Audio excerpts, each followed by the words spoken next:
Social media पर channel Mahalakshmi की ओर से दिन ऐसा केवल ज्ञान जैसा। और कहते हैं एक तरफ आज से 2500 साल पहले केवल ज्ञान की प्राप्ति हुई थी, और आज जब लोगों की खर्राटे भर रही थी तो सेना जाग रही थी। सादर जय हिंद। आज की करते हैं शुरुआत।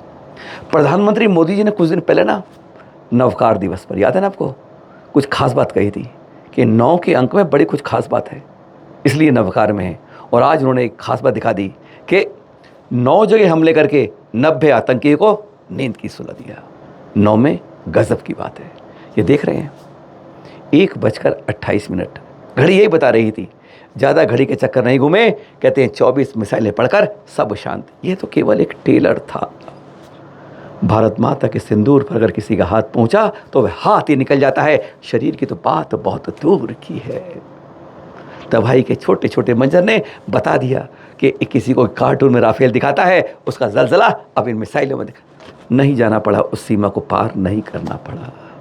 अपने ही देश से पाक के अंदर 100 किलोमीटर अंदर तक जाके उस निशाने पर निशाना मारा कि जब बता दिया कि हमारे निशानेबाज जो ओलंपिक में गोल्ड मेडल जीतते हैं वे अगर लड़ाई के मैदान में आते हैं तो गोलियां वही निशाने पर जाती हैं।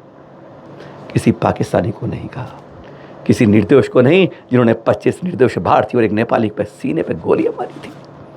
यहाँ पर ऐसा नहीं होता, पर इतना जरूर है। वो कहते ना, इन्होंने इतना सॉरी, जवाब में भी क्या क्या शब्द है, इतना दूध नहीं पिया अपनी गायों का, सॉरी, गायों को तो यहाँ कत्ल करते माओं का। ऐसे आतंकियों की यह तबाही की आज उस जलजले की। सेना के लिए कहेंगे, पर यह सिर्फ एक झांकी है। कहते हैं अभी तो पूरी पिक्चर बाकी है। आतंकी फसल इसी तरह चरमरा कर धाराशायी होगी। यह भारत ने उसको दिखा दिया जो इजराइल और अमेरिका अब तक दिखाते आए। रात के जलजले में तबाही के नज़ारे नहीं हुए, कहते दिन की रोशनी में कुछ दिख रहा है। कैसा था, कैसा आज वक्त बता रहा है। एक सलाह दे कम से कम पाकिस्तान को। कहते हैं छोटा भाई था, लेकिन इतना ऐसा निकलेगा कि समझ नहीं पाएगा। एक सलाह है पाकिस्तान के प्रधानमंत्री को कि भैया इन आतंकियों की फसल को खुद काट लो, चौराहे पे लाके खट खट खट अपने आप कर दो। पूरी दुनिया में सुकून मिलेगा और आपका देश बचा रहेगा। नहीं तो विश्व के मानचित्र में कब पाकिस्तान खत्म हो जाए पता नहीं चलेगा, क्योंकि यह तो सिर्फ एक झांकी थी। और फिर आप कहेंगे बाकी क्या रहा? अभी तो बहुत कुछ बाकी है। रात की नींद हराम नहीं हुई है, कहते दिन का चैन भी उड़ जाएगा। पता नहीं चलेगा किसी को पानी का गिलास मिल पाएगा या नहीं मिल पाएगा। आर्मी की ओर से प्रेस कॉन्फ्रेंस की शुरुआत, कहते हैं आधिकारिक रूप से सूचना देने के लिए। जब घड़ी 10 बजे के पार हो गई थी तब इन दो शेरियों ने उसकी बात पूरी दुनिया को बता दी थी कि क्या किया है। और सचमुच कहते हैं जिस सिंदूर पे हाथ मारने की कोशिश की थी, उन्हीं सिंदूरों ने कस के एक जवाब तमाचा सरकार ने पाक के गाल पर लगा था। उनके गाल पर इस तरह मारा। इन 2 महिलाओं के सचमुच शेरनी हो तो भारत की माता की शेरनी हर सबूत को बनाती है, चाहे वह 4 साल की बच्ची हो, 40 साल की सुबह हो। मत सोचना कभी बुरा भारत के बारे में। हाँ, जगह जगह ऐसी शोर तो खूब मचा है पाकिस्तान ने कि हमने हमला करने आए 2 राफेल गिरा दिए, भारत के 5 गिरा दिए और कुछ फोटो वायरल कर दी। बस इसी लायक रह जाओगे अगर कोई पाकिस्तानी बचा पाओगे। ये झूठ फरेब नहीं चल पाता है। इस तरह की झूठ की कहानियाँ कहते हैं आपकी किताबों में मिलती होंगी, पर हकीकत में कहीं पैर नहीं रख पाती हैं जाते जाते। क्योंकि आज कहेंगे आप जैन न्यूज़ चैनल होते हुए भी आज झरोखा में ये दिखा रहे हैं, धर्म तब होता है जब राष्ट्र बसता है, और राष्ट्र के प्रति कर्तव्य हर धर्म का होता है। आज इसलिए इसकी शुरुआत आज इससे करी है कि गौरवान्वित होता है देश, गौरवान्वित होता है धर्म जब हम देश की सुरक्षा के लिए आगे आते हैं और दुश्मनों को कहते हैं नेस्तनाबूद कर पाते हैं। तो आज की शुरुआत इसीलिए इसके साथ करते हैं। आ जाए अपनी खबरों पर। राजस्थान के डूंगरपुर जिले की बात करते हैं। आसपुर के अंदर आदिनाथ दिगंबर जैन मंदिर। पहले आप जोड़ के गए ना, हमने इतने कलश लगाए, सोने का कलश लगा रहे हैं, शिखर पर सोना चल रहा है, बस उसका असर यहाँ दिख रहा है। इस आदिनाथ दिगंबर एक श्रावक के रूप में आया और शिखर से सोने का कलश लेकर चल दिया। बस यही होता है। 10 साल पहले भी चोरी हुई थी दिगर, उसका आज तक पता नहीं चला है। और कहते हैं यहीं पर एक दूसरे मंदिर में भी चोरी हुई थी।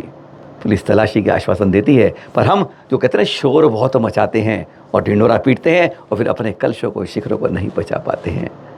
किसकी गलती है, कहाँ गलती है, कैसी गलती है, क्यों गलती है, इसके बारे में चिंतन करना जरूरी है। कहते हैं सोने का एक कलश के ऊपर का शिखर का ले गए, उड़ के चला गया, श्रावक के भेष में आया, भेड़िया बन के, लुटेरा बन के चला गया।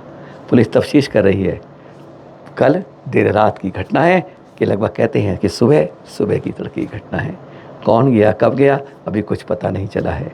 जानकारी मिलेगी ज़रूर बताएंगे, पर कम से कम कहते हैं जब तीर्थ बनाओ, मंदिर बनाओ, जिनालय बनाओ तो उसकी सुरक्षा के लिए पहले तैयारी पूरी कर जाओ। और आई काम की बात दिखा दें, महिलाओं की सुरक्षा, आत्मरक्षा के लिए जैन भवन विदिशा से दृश्य दिखा रहे हैं आपको। ये रानी अबक्का, झांसी की रानी की तो खूब याद है कि खूब लड़ी मर्दानी, पर पहली स्वर्ण सेनानी थी तो रानी अबक्का कर्नाटक की थी, जिसने पुर्तगालियों को खदेड़ दिया था अपने साम्राज्य से।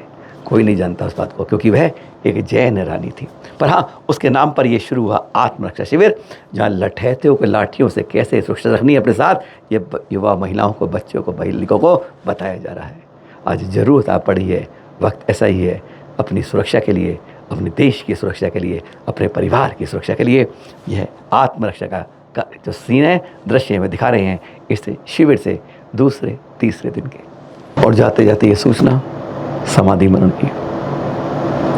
आज रात 1:28 पर मिसाइलें ठोकी गई थी पाकिस्तान के आतंकी ठिकानों पर, और उसके ठीक 5 मिनट बाद 1:33 पर मुंशी सुजान सागर जी की समाधि हुई। 20 मार्च से ही संलेखनारत थे आचार्य श्री चैत्य सागर जी के सुयोग्य शिष्य। आप कहें आचार्य श्री विमल सागर शिष्य, आचार्य श्री चैत्य सागर जी, उनके शिष्य मुनि सुजान सागर जी, जयपुर के ना वशिष्ठ मार्ग के अंदर आदिनाथ मंदिर के अंदर की बात कर रहे हैं आपसे। आज प्रातः 1:33 पर समाधि हुई और फिर 10 बजे आसपास अंतिम क्रियाएं की गई। चरण महालक्ष्मी और सांध्या हमारे परिवार हार्दिक विनयांजलि अर्पित करता है और आपके साथ फिर मिलने का वादा ये करते हैं, धर्म की सुरक्षा करना कर्तव्य हम सबका, और साथ में राष्ट्र के लिए सर्वोपरि ये जीवन भी समर्पित होने का कर्तव्य है। ध्यान रखेंगे। सादर जय जिनेंद्र।